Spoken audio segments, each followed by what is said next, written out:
Adventure Land in Lenox, Alabama, February 26, 2024. Boy, I had a great tour today. Those guys had a blast. I love different tours of this place, and we're closed. Anyway, we have people come anyway. Just come on down. We're the folks who believe the Bible is true and evolution is stupid. We're on a bunch of different channels. The Genesis Baptist Church on YouTube is one of them, and you can follow us there. Dr. Kent, the Science Gent, is another new channel. So it is. I got to move the square. Move that over one squat. It's 26, Monday. Never mind. We're an independent Baptist church in Lenox, Alabama, Dinosaur Adventure Land, and we believe God should get the glory for his creation instead of the stupid evolution religion. Come visit, it's free. Okay, let's see. I'm going to go to slide number, hold on one second, 1668. We'll be in John chapter 11, verse number 45, where we left off last time. Remember, Jesus raised Lazarus from the dead. That doesn't happen. I get a call today from somebody in the Pentecostal movement, and we talked for a little bit, and I said, look, you guys, you think the gifts are still for today. I understand, but why don't you raise the dead? That's one of Jesus said, that's one of the signs that'll follow. Speaking in tongues is the easiest one to fake. Anybody can do that. Watch this. Toyota, Kawasaki, Mitsubishi. Yeah. Oh, Toyota, Honda. What is it? It's easy to fake that, okay? Raise the dead. Anyway, Lazarus was raised from the dead. And many of the Jews which came to Mary and had seen the things which Jesus did believed on him. This is the whole purpose of everything Jesus did, is to get people to believe him and to receive him as their Savior. That's what we all need to do. You need to believe. Whosoever, if you believe on him, you have eternal life. Salvation is so simple. Anyway, so many of the Jews, because of Lazarus, they started believing on him. Oh, some people aren't going to like that. But some of them went their ways to the Pharisees and told them what things Jesus had done. As soon as he raises Lazarus from the dead, some of these people go tell the Pharisees, you should see what happened. That guy raised Lazarus from the dead. We got to stop this man. See, it went their way, was to go to the authorities to try to stop Jesus from preaching and to hinder his effectiveness. Some people, that's their goal in life, to hinder other ministries. They don't do anything themselves, but they sure want to stop you. How many of those do we have? Gee whiz, okay. Some people today have the same MO. That's modus operandi, by the way. They don't build anything for the Lord themselves, but they sure love to tear down other ministries. How many YouTube channels are nothing but anti-Kent Hovind? They don't have anything. They don't build anything. We just talked about one a minute ago. Might want to debate again. Bring it on, okay? Be sure to get car insurance first, okay? Then gathered the chief priests and the Pharisees a council and said, what do we? This man doeth many miracles. What do you mean, what do we? Guys, believe him? How about? The Pharisees said, what should we do? This man's doing miracles. Well, yeah, why don't you believe him and follow him? No, they can't do that, and I'll show you why. They said, if we let him thus alone, if we leave Jesus alone and he keeps doing these miracles, all men will believe on him. Yeah, is that bad? And the Romans shall come and take away both our place and our nation. What are these guys afraid of? They're afraid of losing their job and losing their position of authority. They're the chief priests.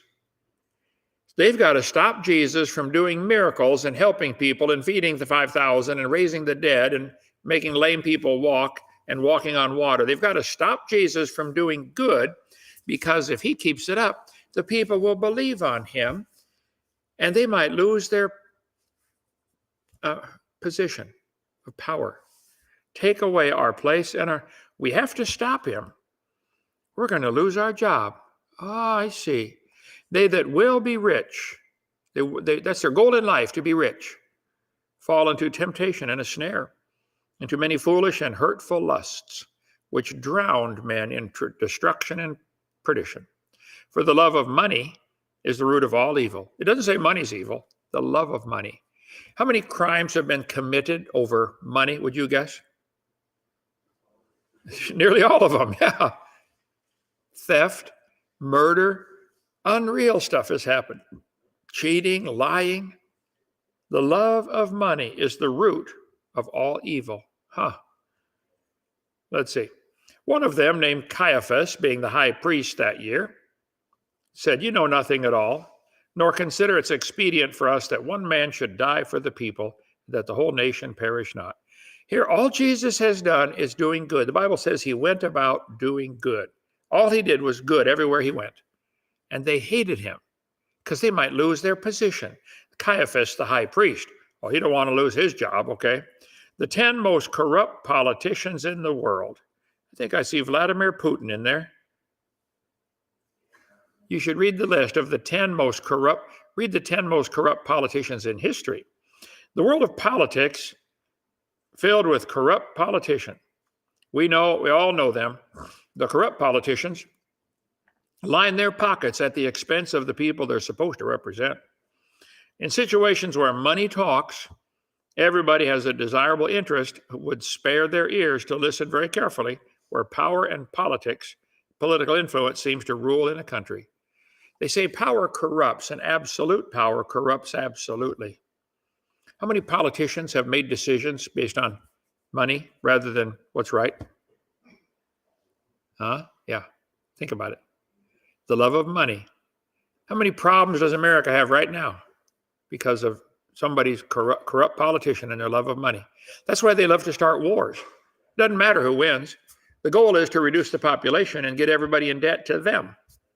Bankers love wars. They win. Doesn't matter who wins. They win either way because they loan the money to buy the ammunition. And you spend a $10,000, 80 millimeter shell, and how much do you get back on that when you trade it in? Yeah, $2 worth of brass. Okay. Caiaphas, he's an interesting fellow. Then assembled together the chief priests, this is in Matthew 26, at the end of Matthew, and the scribes and the elders unto the palace of the high priest, who's called Caiaphas.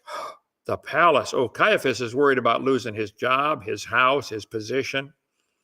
And they that laid hold on Jesus, this is when he got arrested, led him away to Caiaphas, the high priest, where the scribes and elders were assembled. Caiaphas, mentioned in the Bible 9 times. Annas had sent him bound unto Caiaphas, the high priest, in John 18. We'll see that in a couple chapters.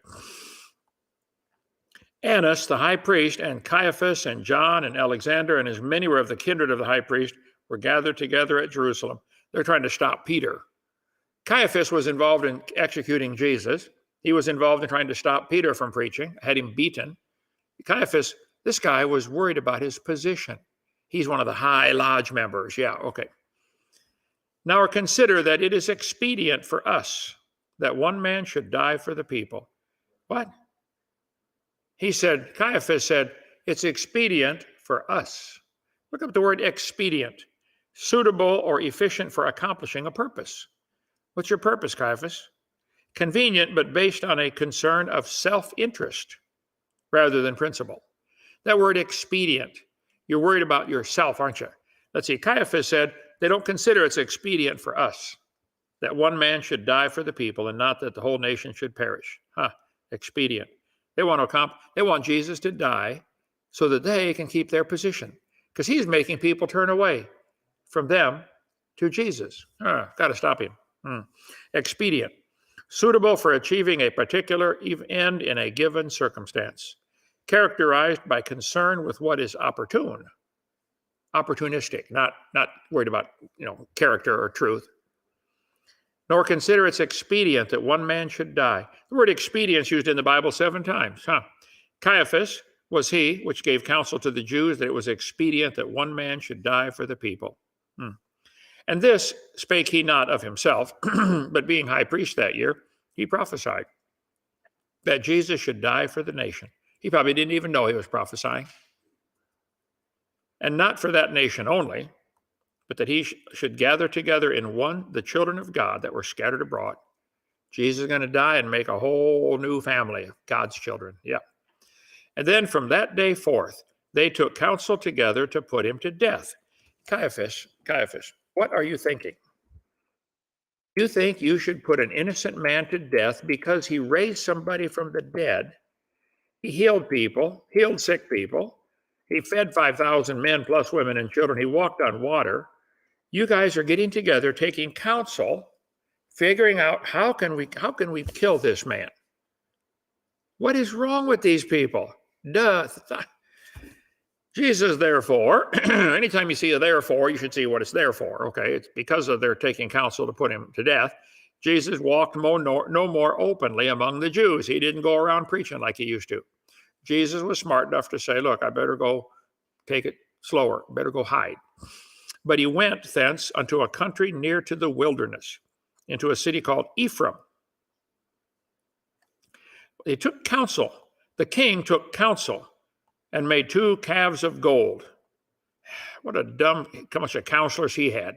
They said, oh, make some golden calves for the people to worship. See how that story turned out in 1 Kings 12.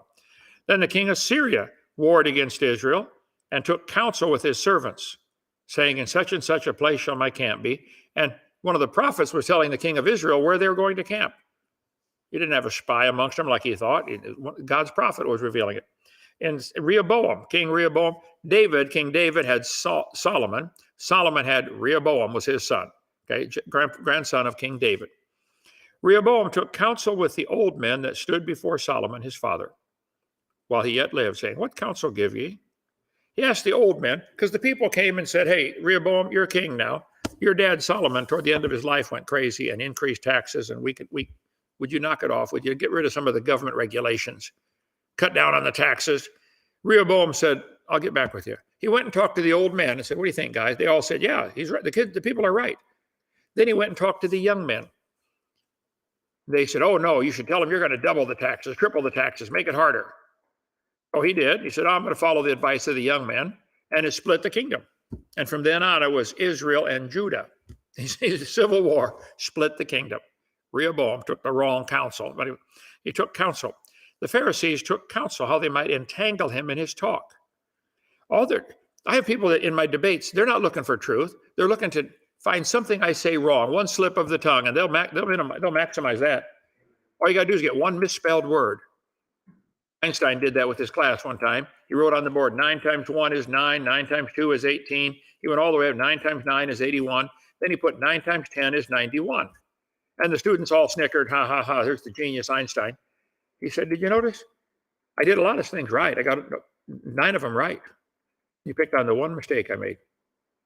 Careful, don't do that in life. Okay? Can't you see something good in somebody? All they could see with Jesus was, he's a threat to our job. That's what they saw. When the morning was come, all the chief priests and elders of the people took counsel against Jesus to put him to death. And they took counsel and bought with them the potter's field to bury strangers in. Because remember, they gave Judas 30 pieces of silver after Jesus was crucified. He repented and came and threw the money at their feet and said, this is blood money. I can't take this. And so then they said, what do we do with this 30 pieces of silver? This is blood money. We can't put it in the treasury. Let's go buy a field to bury people who come through town and we don't know who they are and they die. Bury them. A burial plot for strangers. And the Pharisees went forth and straightway took counsel with the Herodians against him, how they might destroy him. Now, the Pharisees and the Herodians were enemies in real life. They were the Republicans and the Democrats. But when it comes to Jesus, they got together and said, let's figure out a way to destroy him. People will unite over the strangest things. From that day forth, they took counsel to put him to death. When they heard that, they were cut to the heart and took counsel to slay them. This is Peter preaching. And the people heard what Peter said. They said, we've got to kill these guys for their preaching. After that many days were fulfilled, the Jews took counsel to kill him. Back to John. From that day forth, they took counsel together to put him to death. Jesus, therefore, walked no more openly among the Jews, but went thence unto a country near to the wilderness, into a city called Ephraim, and there continued with his disciples. It's interesting. This city, Ephraim, today is the Palestinian village of Tyre. Today, of course, it's mostly Catholic and Greek Orthodox, but at least they're not Jewish. Okay, city of Taba is the only Christian town left in Israel. It holds fast to its memory of Jesus seeking refuge there shortly before his crucifixion.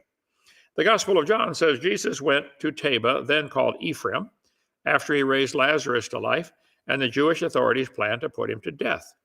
This is where he went to hide, to hang out. The Jews' Passover was nigh at hand, And many went out of the country up to Jerusalem before the Passover to purify themselves. Then sought they for Jesus, and spake among themselves as they stood in the temple, What think ye, that he will not come to the feast? So Jesus is off hiding in a small town. They said, What do you think? Is he going to come to this feast? It's the Passover, you know. Now both the chief priests and the Pharisees had given a commandment. If any man knew where he were, he should show it, that they might take him. Can you imagine? They passed a law. If you know where Jesus is, you have to tell us. They want him bad, really bad, okay? Then Jesus, chapter 12 here, 6 days before the Passover, came to Bethany, where Lazarus was, which he had been dead, whom he raised from the dead. There they made him a supper, and Martha served. Here's Martha. She's the one always serving, and Mary wants to sit and listen to Jesus. Mary was one of them that sat at the table with him. Then took Mary a pound of ointment of spikenard, very costly. What on earth is spikenard? She anointed the feet of Jesus and wiped his feet with her hair, and the house was filled with the odor of the ointment. Well, spikenard, the original Greek word is litra, which means a Roman pound, equivalent to 239 grams, 11 ounces, almost 12 ounces. So she took a litra, a pound of spikenard, to anoint his hair. Spikenard, also called nard, nardin, muskroot, a class of aromatic amber-colored essential oil derived from some plant in India, China, Nepal, Himalaya.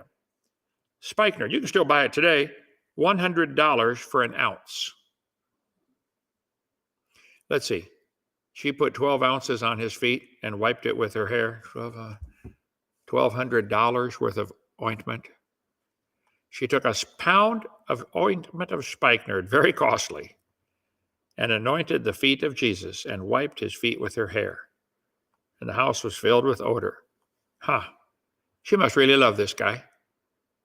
$1,200 worth of ointment on his feet. Then one of his disciples, Judas Iscariot, Simon's son, which should betray him. Wouldn't that be awful to be Simon? And the only reason you're famous and mentioned in the Bible, Simon, is because of your son, Judas Iscariot. What a thing to be famous for, producing a wicked kid. Why was not this ointment sold for 300 pence and given to the poor? Judas says, why didn't we sell this for $300 and give the money to the poor? Judas is mentioned in the Bible 23 times. Well, Judas Iscariot mentioned 11 times in the Bible. Judas, which betrayed him, went into the house. Judas Iscariot, one of the 12, went to the chief priest to betray him. He's mentioned twice in Matthew, twice in Mark, twice in Luke, and a bunch more times in the book of John. Judas, the brother of James, and Judas Iscariot, which was also the traitor. Then one of the disciples, Judas Iscariot, Simon's son, which should betray him, said, why was not this ointment sold for 300 pence and given to the poor? This said he. Why did he say that? Not because he cared for the poor, but because he was a thief and had the bag and bare what was put therein. Isn't that sad when somebody in charge of ministry money steals it? We had that happen here a couple of times. One of them's going to jail for a long time over that. Probably a long, long time. I hate that. Don't steal God's money. If you're trusted with God's money, you better be careful, right? Don't steal money from a church ministry. Then said Jesus, let her alone. Against the day of my burying hath she kept this. For the poor always ye have with you, but me ye have not always. Much people of the Jews, therefore, knew he was there, back in town now. And they came not for Jesus' sake only, but that they might see Lazarus also, whom he raised from the dead. Lazarus was becoming a drawing card. Hey, this guy came back from the dead? But the chief priests consulted that they might put Lazarus to death also. What? These chief priests, you want to kill Jesus because he's turning people to him, and now you want to kill Lazarus. Why? Because by reason of him, many of the Jews went away and believed on Jesus. These guys are so concerned about their place and their nation. They don't care that people get saved. They're worried about their job security. There are judges and congressmen who will make rulings or votes because they're worried about keeping their job. Look what they're doing to Donald Trump, all the stuff they're trying to do to him. Absolutely stupid stuff. Somebody's pulling a string someplace going, get this guy for something. Why, Donald Trump's sure not the Messiah, that's for sure, but he beats the other options they got. Anyway, people hate you when you try to do right. Let's see. Science, anti-science, and geology. Talking about my website. They're participating actively in attempting to destroy modern science. Why do you hate Kent Hovind? Oh, I promise this will be my last post on this topic for at least 8.5 years. This will be when I went to prison. People have been asking me, why do you hate Kent Hovind so much? Let's see. Kent Hovind is a dangerous idiot that makes me seriously consider free speech should be limited. Kent Hovind, controversial creationist preacher known as Dr.Dino. His YouTube channel has received, Forbes magazine said his YouTube channel received 25 million views. I was turning people to the Lord, wasn't I? That's why they hated me. Yeah. Atheism on Reddit. Creationist Kent Hovind sentenced to 30 days. I hate that pathetic dirtbag, scum of the earth. Thank you so much, okay? It's called the tall poppy syndrome. Some countries, that's a phrase they use. Oh, you got the tall poppy syndrome. They use this in Australia and New Zealand. If one poppy is growing taller than the rest, rather than the rest of them try to grow tall, they just cut the tall one down. Makes them look better. Some people are always cutting down those who are doing something for the Lord because it makes them look better. You don't do anything for the Lord, but you can cut down somebody who is, right? Tall poppy syndrome refers to successful people being criticized when their peers believe they're too successful. I see. Viewpoint. The real victim is Kent Hovind. This is in 2003, 20 years ago, 2015, I'm sorry. People hate Brother Hovind not for who he is, but for whom he testifies to, Jesus Christ. He preaches the gospel. So you try to turn people to the Lord, they'll find some reason to hate you. They're still to this day saying I'm a tax protester. Never have been. Never have been. I didn't go to jail for tax evasion. It was structuring. See the program we did last December on Genesis Baptist Church? I explained the whole thing, read the transcript. But they lie. They want to make me look bad because it makes them look good. And I'm a threat to their religion of evolution. They that shall be wise shall shine as the brightness of the firmament. They that turn many to righteousness as the stars forever and ever. Hey, question. How many people have you turned to the Lord? How long have you been saved? I remember I'd been saved probably 6 months, and I led my first soul to Christ. I've told the story before. I got hooked. We're at the Heart of Illinois Fair, and I led the young man to the Lord. After he walked out of the tent, I got down on my knees beside that chair in the dirt in Heart of Illinois Fair, Peoria, Illinois. I said, Lord, it's me. It's Kent Hovind. I'm new at this, Lord. I've just been a Christian 6 months now. I don't know what you want me to do with my life, but I think I want to do this the rest of my life. I want to bring people to you. What are you doing? What's your goal in life? See how long you can chase Zelda? Is that your goal in life? See how much time you can spend watching TV? Is that your goal? See how fast your car will go? Is that your goal in life? What are you trying to do? Have you turned anyone to the Lord?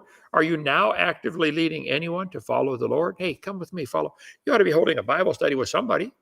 Why don't you find somebody who's struggling as a young Christian and help them? Maybe you've been through some hard times yourself. Now you'd be able to help them. Duh. Can't you find something to do?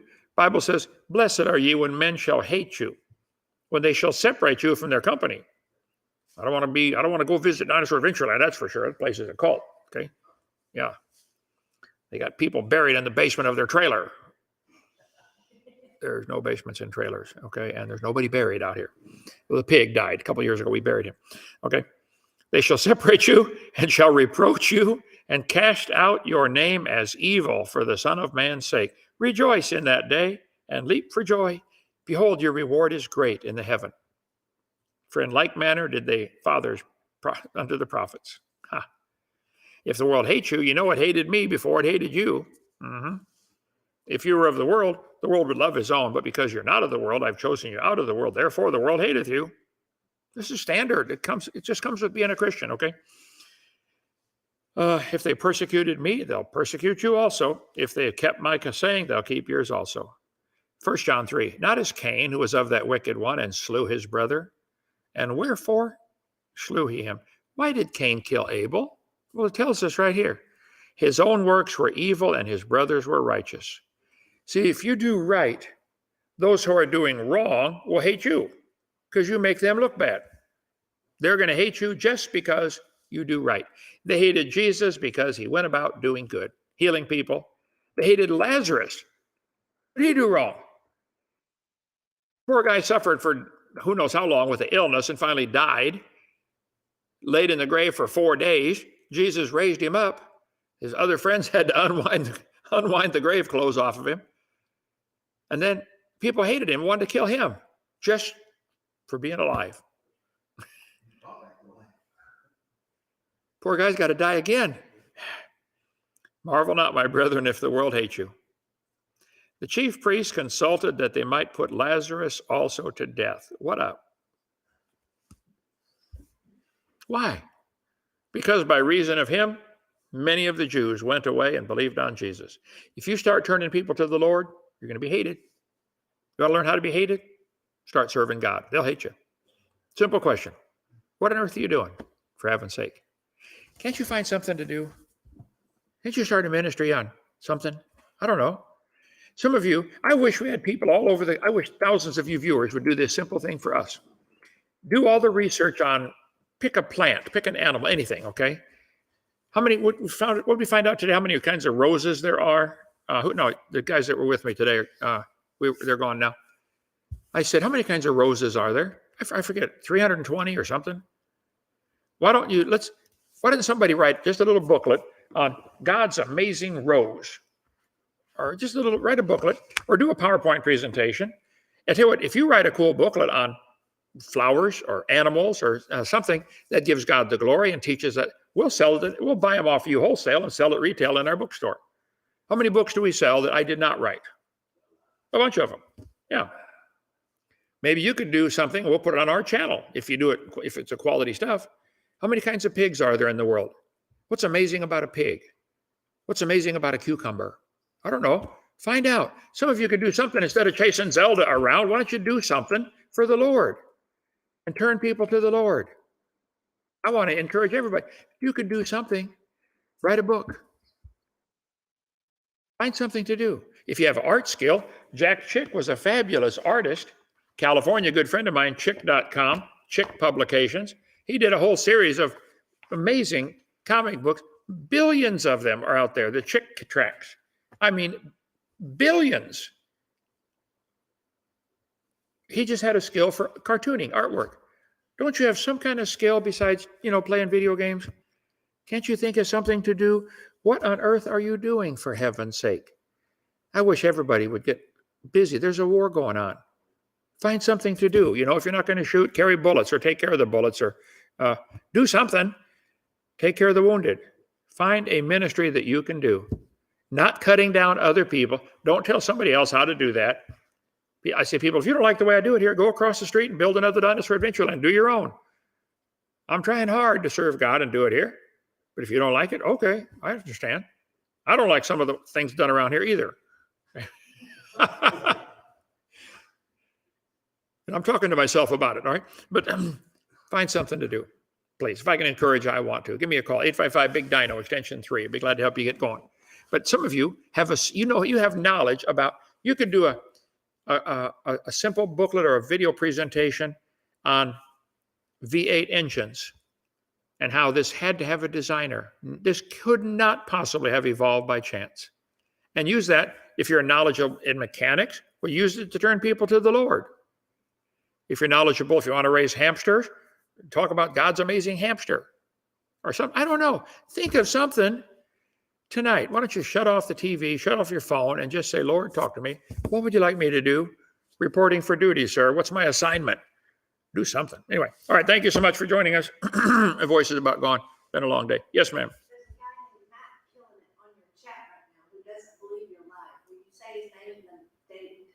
Matt. How do you spell the last name? It's just a phrase. Killing it. Killing it. Matt Killing It does not believe I'm alive. You are correct, Matt. I am dead. You gotta say the date and time. Oh, date and time, February 26, 2024. Why would he not believe I'm alive? No, he don't believe that you're alive. Right. He Oh. thinks we're playing a recording. He thinks we're playing a recording. Okay. I can't help you, Matt. Sorry. Okay. What's next? I got a couple videos of that. Brother, I gave tours today on the dusty road. I've been not able to see all evening. Let me see if this is the problem.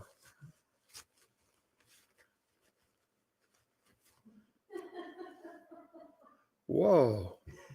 Does it work? Yeah. When do you see your wife? Wait till I see my wife. Yeah. Woo. Let's quit right now. I'm thinking about it. Okay. Do I need to believe in the virgin birth, crucifixion, resurrection literally in order to be saved? I think you do. Yep. Believe on Jesus. Which Jesus you want to believe on? The Mexican baseball player? That's not the right Jesus, okay? A lot of people in Mexico are named Jesus.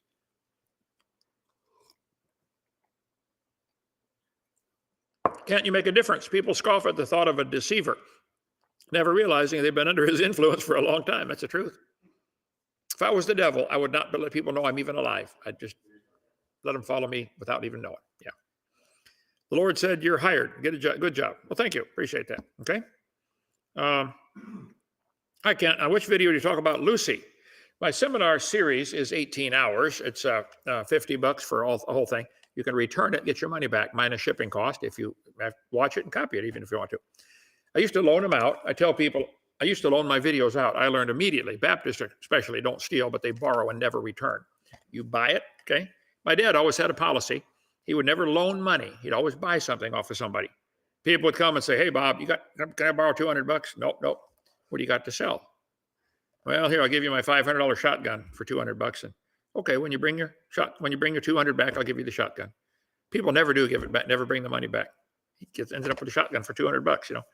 So if you want to buy, video number 2, I cover all about cavemen is on there, the so-called cavemen, Neanderthals and all that. Plus, I've done several programs on here on Genesis Baptist Church. Okay, let's see. I love you, man. You helped lead me to the Lord. I'm looking forward to seeing you in heaven. Well, good. Thank you, Wes. Appreciate that. Now, bring somebody with you, would you? Don't just come by yourself. Bring about 50 people with you to heaven, right? If you can't get a big one, get a little one. Can't you find an 8-year-old that'll listen to you? Teach them about the gospel. All right. Dave, replying to Ken Hovind, see you tomorrow, Lord willing. Amen. These are the gentlemen from across the pond. Coming from where? England. England. All right. Good evening, mate. Okay. That's Australia. Never mind. All right. Thank you for joining us. See you tomorrow night. We'll get more on John chapter 12, Lord willing. And the creeks don't rise too high. See you tomorrow.